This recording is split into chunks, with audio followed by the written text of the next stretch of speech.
Hey guys, Andrea. This video is going to be Q&A number 7. Check my previous questions down below for my previous Q&A. So yeah, let's just jump into the questions. These questions are all questions you guys send me to my email, crowsbeauty@yahoo.com, or questions you guys leave in my comment sections. I kind of pick some questions out of my head that I remember. Sometimes I go back to the comment sections and I get some questions to answer to you guys. So first question, is school still necessary in your life? Alright, you guys already know I did quit my job to stay at home mom and continue school. I got kind of depressed and I went to this 2-hour job that I do every day really quick, just to get myself out of the house. But now everything's alright. I think it was just a phase in my life. I just not used to being just at home, right? When I saw this question, it reminded me when I was back at work. I remembered a lot of people were they losing their position? A lot of people are not qualified to move up from what was the position they were already, just because they did not simply have a associate's degree, like the probably lowest degree to get, right? Is it? Yeah, the 2-year degree. They didn't have that, so they couldn't move up. And these are different age people that some of them were not able to go to school. Some of them probably would think about that and go back to school. And that actually encouraged me to consider continuing school. Yes, I'm still very young. I'm 23, and I do want to finish school. It's something that at that moment when a lot of people could not move up, a lot of people could not change their position, and you like your job, but you know, for some people that like that job, that you like it but you want to move up to something nicer because you kind of have your dream job, I guess. It made me feel more like it gave me more energy to actually want to go to school, more enthusiasm, more power to just be like, you know what, I'm gonna go to school and get my degree. But yeah, I still think school is necessary. If you're not able to, it's understandable, but if you are, just get that degree, right? Do you miss being young? I would say, this question is funny because I actually do sometimes. You know, when you're young, you usually want to grow up so fast. You just want to start living your life, I guess. Your life, it's my life. I do whatever I want, you know, teenagers. But yeah, and I actually sometimes I just think of when I didn't have those responsibilities to deal with. And the responsibilities that I'm talking about is even without my daughter, you know, bills and having to be home at a certain time. And before, you know, when you didn't have much to worry about, you lived with your parents, all you had to worry about was having fun and how you're gonna have fun today and what you're gonna do today. But now it's just, life just hits you, bam. And of course I did start early, so I know the question, do you miss being young? Yes, sometimes I do miss it. And it's usually the times that life stuff hits me, bills and stuff like that, repairs of the house, and you know, just simple stuff, and endless diaper buying. Those hit me at those times, you know, the thought of miss being young. But I will not change it for the world. I love my life, and the point that I'm getting on is, if you're young, enjoy your life. Don't rush into growing up so fast and ditching mom and dad. Enjoy your life, alright? I'm not saying you shouldn't get married early. I'm just saying that if you're young, you don't have that person that you want to get married, or you just want to finish school first, and you know, just enjoy your life. And no, I'm not talking about enjoying your life with different boys and stuff like that. I'm talking about enjoying your life with you and your schooling. Get your schooling if you need to, and don't give your mom and dad a hard time. And you'll realize that your problems are not that bad, alright? Enjoy your life while you have a nice life with not as many responsibilities, alright? What would be your biggest accomplishment on YouTube? You probably expect me to say, I don't know, a whole certain numbers of subscribers, but no, I would not. Yes, obviously that would be amazing, but I just don't strive to get a whole bunch of subscribers. Actually, my number one thing that I want to accomplish on YouTube is actually get a collab video with Glam Twins 334. They are the only YouTubers that from the time I started watching 3-4 years ago, I did not unsubscribe. I still watch. I'm still interested. I still love them.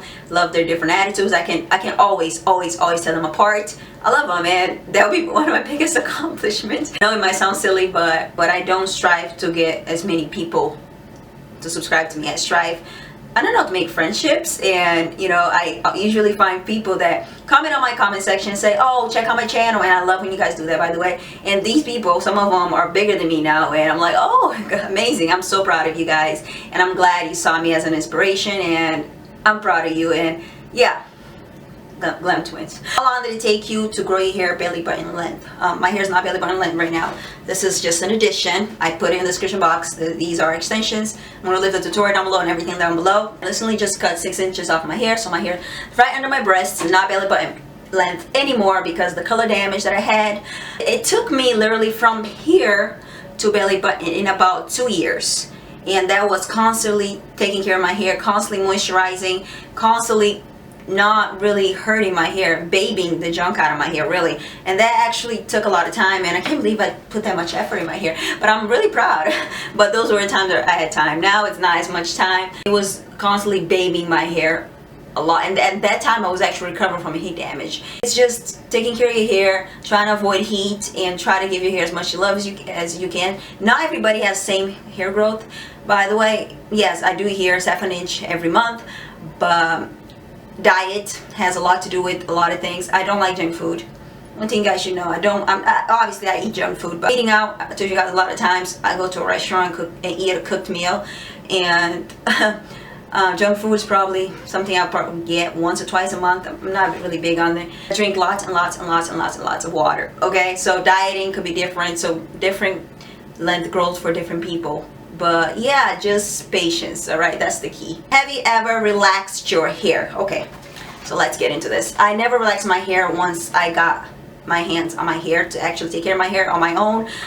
I never wanted my hair to be straight. Hair was always curly. I never wanted it to be straight ever. I always wanted my hair to be less curly and more manageable because I didn't know how to take care of it. I always saw other girls with softer curl pattern and they were easier to, you know, take care of it, so I always wanted that. That's probably what would make me before wanted to go to relax it, but I never relaxed my hair myself. I was 9 years old when my mom doesn't know much about relaxers. She got this children relaxer and she put it on my hair. She started from the front, and I have very sensitive scalp, so she started from the front. She wanted to loosen my curl pattern so I'll be able to wear my hair down without my hair being too much, because it would be curly, and you know, the tighter the curl, the thicker it is, and the looser the curl, the wavier and less curly and more down. That's what I wanted. I started putting it on. When she went halfway, my scalp was burning, and obviously I think she went too slow because she, like I said, she didn't know what she was doing. And I was crying, and after 5 minutes she was rinsing my hair out, and she wasn't even done. Thank God she did not touch my back hair. And I thought my hair would be smoother. From that point on, my hair was extremely thick. By the way, I was 9 years old. My hair was belly button length. I had very, very long hair, and my hair became very thick, and right here became very extremely thick and coarse.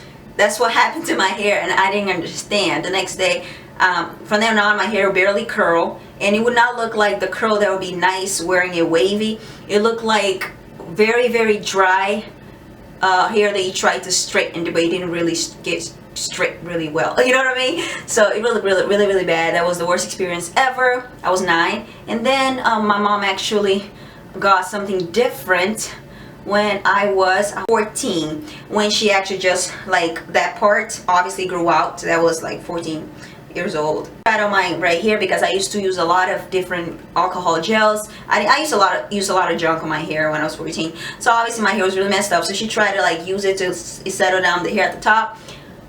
It did the same thing. I don't know what's up with relaxing in my hair. Same thing happened. My hair got thicker and coarser, and it didn't help, and my hair would rip even faster. And you know what, I ditched the gel. I told my mom never to put relaxer in my hair again, and yeah, that was it. That was my relaxer experience. I think not every, but most curly girls have relaxer experiences, and it's okay. I think you have to go through it to realize not for you, or if it's for you. I get questions too, if would your hair be healthy even relaxed? I don't believe that. You asked me, so I'm going to answer. I don't believe that. I do believe that it could look healthy. I do believe that you can actually retain your length depending on how you take care of it when you relax it, depending on who's relaxing your hair, who's taking care of your hair while it's relaxed. I'm not against relaxer. I wouldn't never do it on myself, but I'm not against to say, oh, you're bad because you relax. So no, nothing like that. You do what you want. I don't believe that you can have healthy hair relaxed. I do believe that your hair can look healthy. It's not even my opinion, it's a fact. What company for extensions would you recommend for curly or straight hair? Alright, I do not recommend to get straight hair and curl with a curling iron. And I recommend, if you want if you wear your hair curly and straight like I do, you want to wear extensions to emphasize look at your hair sometimes. It's because I do not recommend straightening your curly extensions. I really don't. I want for you guys to keep as natural as possible, as healthy as possible. It's not growing out of your scalp, so don't damage it. The least damage as possible, the best. And I don't think you should put any damage on it whatsoever. If you want curly hair, get curly extensions. If you want straight, get straight. I do recommend straight extensions from irresistiblememe.com, and I recommend curly extensions from perfectlocks.com. And yeah, get both. And I know it's a big investment, but I really don't recommend straightening your curly extensions. What if I just never cut my ends? Is that a good thing for hair growth? A lot of people do that, and the people that I've seen do that actually don't like their ends. Is that bad that I say that? I'm sorry. I just think that you should cut your ends. It's just the oldest part of your hair. Imagine you don't cut your hair for 10 years. Like, your ends are extremely old, and 10 years for hair is like a lot. And I don't believe cutting your ends will make your hair grow faster. It does not, actually, but because your hair grow out of your scalp. But I do believe it makes your hair look fresher, look healthier, make your whole overall look of your hair look much better. So I do recommend cutting your hair. You don't have to go extreme. I cut my hair, actually I cut it 3 times a year if I do, but I do recommend at least cutting it once a year, right? If you don't want to cut at all. But yeah, I do recommend just getting rid of that, just a little bit, just half of an inch. You don't have to go extreme. And if he has damage, like coloring damage, I'm gonna cut it all. I'm cutting all that off. It's just if your ends don't look good, your overall look of your hair will not look pleasant, and you don't want that.